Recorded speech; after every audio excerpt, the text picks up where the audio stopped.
जय श्री कृष्ण। श्रोताओं, अब हम प्रवेश कर रहे हैं गीता जी के अध्याय 3 यानी कर्मयोग में। प्रभु ने पिछले अध्याय में सांख्य योग में आत्मा और शरीर की भिन्नता का ज्ञान दिया और बताया कि यही विवेकपूर्ण ज्ञान जान लेने के बाद दुख का कोई कारण नहीं बनता। उसके बाद प्रभु ने कर्मयोग के रास्ते पर भी चलने को कहा। इससे अर्जुन के मन में एक शंका उत्पन्न हुई, जो वो श्लोक 1 और 2 में पूछते हैं। केशव, आप ज्ञान को कर्म से उत्तम भी बतलाते हो, संग संग मुझे इस भीषण युद्ध में भी प्रभु लगाते हो। मेरे लिए क्या श्रेष्ठ है ये मेरी समझ नहीं प्रभु आया है। आपके मिश्रित वाक्यों ने मुझको थोड़ा सा भरमाया है। मुझको निश्चित करके वो एक पथ माधव बतला दो जो मेरे लिए हितकर हो। केशव, मुझे तुम समझा दो। भगवान मुस्कुराते हुए श्लोक 3 से 8 में उत्तर देते हैं। मैंने तुमको अर्जुन 2 मार्ग अब तक जो बतलाए हैं। सांख्य ज्ञानियों को कर्म योग कर्मियों को भय है, परंतु कर्म छोड़ देने मात्र से तो कर्म के बंधन नहीं कटते। केवल कर्म त्याग देने से तो अज्ञान के बादल नहीं छटते। प्रकृति के गुण हर जीव से हर क्षण बरबस कर्म कराते हैं। चाहे ज्ञानी हो या कर्मी, सबको निरंतर कर्म में लगाते हैं। शरीर को कोई रोक भी ले, लेकिन मन को कैसे रोकेगा? इंद्रियां भले रुक जाएं, विषय चिंतन को कैसे टोकेगा? जिनके शरीर तो संयम धरें, मन मगर विषय चिंतन करें, ये तो अर्जुन पाखंड ही कहलाएगा। इससे कोई बोलो भला क्या पाएगा? सही तो ये है कि पहले मन को निर्मल करें, इंद्रियों पर मन द्वारा फिर एक अंकुश धरें, फिर इंद्रियों को निष्काम हो कर्म में लगा दे। इस तरह सांचे कर्म योग की गंगा बहा दे। कर्म के बिना बोलो कोई जीवन कैसे चलाएगा? जिएगा अगर कोई तो प्यारे भोजन तो पाएगा। जीव का हित कर्म करने में है, पालन अपना धर्म करने में है। भगवत अर्पण को यज्ञ समझ तुम कर्म करो। इस तरह ज्ञात कर्म योग का तुम मर्म करो। जो कर्म किसी और स्वार्थ से भरे होते हैं, उनमें समझो बंधन और दुख भरे होते हैं। तुम्हें कर्म नहीं छोड़ने हैं, बस पार्थ मुझसे जोड़ने हैं। इस तरह यज्ञ रूप कर्म में जो तुम लग जाओगे, तो कर्म के सब बंधनों से अर्जुन मुक्ति पाओगे। श्रोताओं, अभी तक प्रभु ने बताया कि हमारे निजी हित की दृष्टि से निष्काम भाव से प्रभु को अर्पित करने को कर्म करना ही श्रेष्ठ है। अब सोचो, जब हम अपना कर्म करेंगे, तब हमारे कर्म से दूसरों का पोषण होगा और दूसरे लोगों के कर्मों और प्रकृति से हमारा पोषण होगा। इस प्रकार कर्म करने से हम सृष्टि चक्र को चलाने में भी सहायक बनते हैं। अब श्लोक 10 से 16 में प्रभु इसी बात की ओर इशारा करते हैं। जब हम स्वधर्म के पालन का संकल्प उठाते हैं, तब हम सृष्टि चक्र में अर्जुन अपना हाथ बटाते हैं। जब ब्रह्मा ने जीवों को पहले बनाया था, साथ में कर्तव्य रूपी यज्ञ भी आया था। यही तुम्हें समृद्धि दिलाएगा, ऐसा बताया था। ब्रह्मा ने इस तरह सृष्टि का ये चक्र चलाया था। जीव जब यज्ञ करेंगे तो देवता उस यज्ञ से पोषण पाएंगे, फिर कर्तव्य समझ वो अपना जीवों पर सुख बरसाएंगे। जो कुछ भी जीव अर्जुन उन देवताओं से पाएंगे, प्रभु को अर्पित करके जीव ये सारे तब खाएंगे। लेकिन जो प्रभु को अर्पण किए बिना भोग पाते हैं, वो तो हैं कृतघ्न पूरे। इसीलिए तो चोर कहाते हैं। संत जन प्रभु को अर्पित करके भोजन पाते हैं, तभी वो सब पाप फलों से अर्जुन बच जाते हैं। लेकिन जो अपनी रसना के लिए ही भोजन बनाते हैं, वो खाना नहीं अर्जुन, समझो पाप ही खाते हैं। चाहे भोजन किसी ने अपने परिश्रम से कमाया है, लेकिन वो अन्न तो अर्जुन धरती ने ही उगाया है। उसे उगाने को धरती ने जल तो वर्षा से ही पाया है। किसी ने तो वर्षा लाने को ये सृष्टि चक्र चलाया है। इसीलिए हमारी हर चीज में सबका हिस्सा है, उसमें सबके कर्मों का थोड़ा थोड़ा किस्सा है। इसीलिए हमारा धर्म बनता है अर्पित करके पाने का और सृष्टि चक्र में अर्जुन अपना फर्ज निभाने का। वेदों ने सबके अर्जुन कर्म बताए हैं। वेद लेकिन मुझ ब्रह्म से ही तो आए हैं। मेरा है उन सभी यज्ञ रूपी कर्मों में निवास, जिनका जीव करे निष्काम भाव से प्रयास। लेकिन जो कर्तव्य से दूर है, बस इंद्रिय तृप्ति में चूर है, उनका जीवन तो बेकार है, वो तो बस धरती पे भार है। श्रोताओं, अभी तक प्रभु ने बताया कि सामान्य लोगों को क्यों कर्म करना चाहिए? अब प्रभु उन लोगों की बात बताते हैं जो आत्मानंद में स्थित हैं, जिन्होंने भगवत प्राप्ति कर ली है, या फिर भगवान स्वयं। ये सब क्यों कर्म करते हैं? हमारे प्रभु श्लोक 17 से 24 में बताते हैं, जिसे आत्मा में ही बस आनंद है, जिसे आत्म तृप्ति ही पसंद है, जो संतुष्टि से पूरी तरह युक्त है, वो तो हर कर्तव्य से मुक्त है। उनको कर्म करके कुछ पाना नहीं है, कर्म ना करें तो कुछ गंवाना नहीं है। उनकी किसी से बची कोई आस नहीं है, उनमें कुछ भी पाने की कोई प्यास नहीं है। ऐसा नहीं कि ऐसे महात्मा कर्म नहीं करते, बस वो कर्मों में कर्तापन का भाव नहीं धरते। इसीलिए तुम भी कर्म करो आसक्ति छोड़ के, कर्म करो एक नाता मुझ ईश्वर से जोड़ के। इस तरह से तुम जीवन का परम लक्ष्य पाओगे। कर्म के बंधन से मुक्त अर्जुन तुम हो जाओगे। जनक आदि ने भी कर्म करके ही मुक्ति पाई है।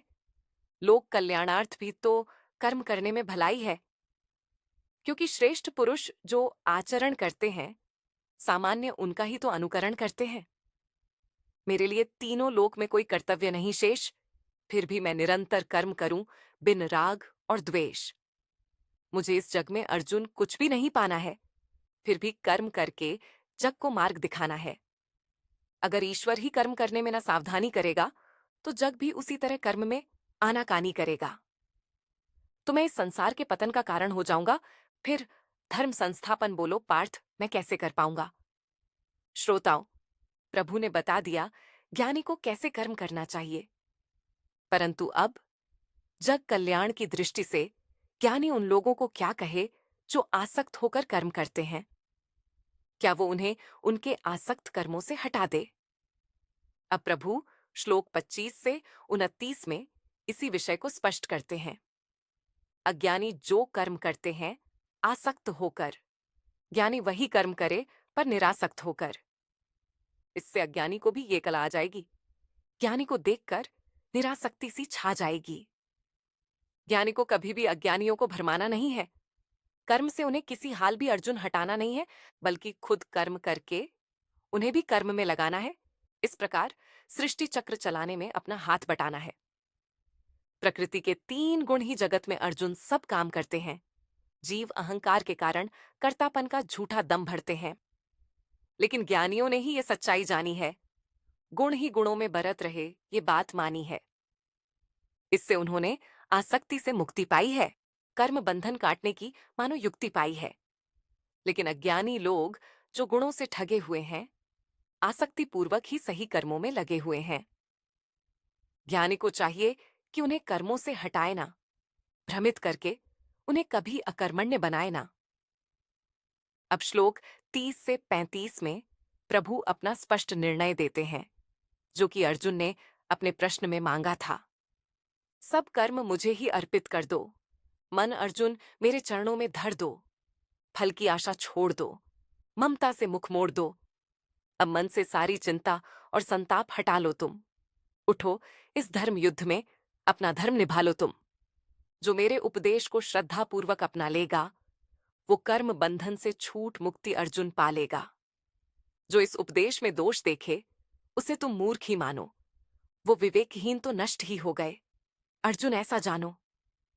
ज्ञानी भी अपने स्वभाव के अनुसार ही आचरण करते हैं। सब जीव अर्जुन अपने स्वभाव का ही अनुकरण करते हैं। तो फिर केवल दमन बोलो पार्थ क्या कर लेगा? लाभ होगा जब जीव अंदर के भाव बदल देगा। राग द्वेष कभी इंद्रिय विषयों के प्रति अगर हो जाए, जीव को चाहिए कि विवेक के द्वारा उन्हें हटाए। राग द्वेष कर्मयोग के मार्ग के दुश्मन कहलाते हैं। विवेकी जीव वही हैं जो इनके बस में नहीं आते हैं। स्वधर्म में भले कुछ दोष हो, फिर भी उसी पे चलना चाहिए। दूसरे की नकल है खतरनाक, उससे अर्जुन बचना चाहिए। अपने धर्म में मरना भी कल्याण का दरवाजा पाठ खोल जाता है, और जाते जाते जीव कर्म योग का अमृत जग में खोल जाता है। यानी दूसरों की नकल करके जीवन मत जियो, बल्कि अपने स्वभाव में से राग द्वेष निकालकर उसे पावन बनाओ। फिर अपने स्वभाव के अनुसार ही कर्तव्य का पालन करो। यही भगवान का वो स्पष्ट निर्णय है जो अर्जुन चाहते थे। श्रोताओं, अब अर्जुन को समझ आ गया है कि क्या करना श्रेष्ठ है और क्यों। परंतु उनके मन में एक महत्वपूर्ण प्रश्न उठा। अब अर्जुन श्लोक 36 में इसी विषय में पूछते हैं कि कई बार ये जानते हुए भी कि क्या सही है, हम फिर भी गलत कर्म कर बैठते हैं। ऐसा क्यों होता है माधव? कौन हमसे जबरदस्ती गलत कर्म करवाता है? अब इस अध्याय के अंतिम भाग में प्रभु श्लोक 37 से 43 में इसका उत्तर देते हैं। ये कामनाएं और ये क्रोध जो रजोगुण से पार्थ भरे हैं, वही बच सकते पापों से जो रहते इन दोनों से परे हैं। इन्हें तुम सबसे बड़ा शत्रु ही जानो, कभी ना बुझने वाली अर्जुन प्यास मानो। जैसे धूल का दर्पण के ऊपर एक आवरण पड़ जाता है, वैसे ही कामनाओं से अर्जुन मनुष्य का ज्ञान ढक जाता है। कामनाओं के चक्कर में ज्ञानी को भी ज्ञान भूल जाता है, मगर इन कामनाओं का उम्र भर कभी अंत नहीं आता है। इच्छाएं इंद्रिय, मन और बुद्धि में पार्थ निवास करती हैं। यहीं से उठ उठकर ज्ञान का उसके विनाश करती हैं। इसलिए सबसे पहले इंद्रियों पर नियंत्रण पालो, फिर इन कामनाओं को तुम पूरी तरह मिटा लो। नहीं तो कामनाएं धर्मपथ से तुम्हें डिगा देंगी, आत्मबोध से हटाकर रास्ता तुम्हें भुला देंगी। इंद्रियां वश करने को उन पर मन की लगाम धर लो और मन को बुद्धि के दृढ़ निश्चय के अंतर्गत कर लो। क्योंकि अर्जुन सबसे नीचे ये तन है, उसके ऊपर इंद्रियां, फिर मन है। बुद्धि अर्जुन मन से भी उत्तम है, मगर आत्मा तो प्यारे सर्वोत्तम है। इसलिए तब कोई इंद्री मन को बहका नहीं पाती है, जब मन पे बुद्धि के निर्णय की लगाम लग जाती है। अतः आत्मा को सर्वोत्तम मान स्वयं को स्थिर कर लो। काम को हराकर कर्मयोग में खुद को तुम दृढ़ कर लो। श्रोताओ, इस प्रकार इस अध्याय में प्रभु ने बताया कि श्रद्धा पूर्वक प्रभु को अर्पित कर हर कर्म यज्ञ की आहुतियों की तरह करना ही सबसे बढ़िया विकल्प है। जब हम अपने अंदर के दोष दूर कर लेते हैं तो निष्काम कर्म योग सहज हो जाता है।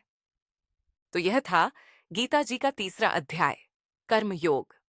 अगले अध्याय में हमारे प्रभु इस यात्रा को और आगे बढ़ाएंगे। तब तक के लिए जय श्री कृष्ण।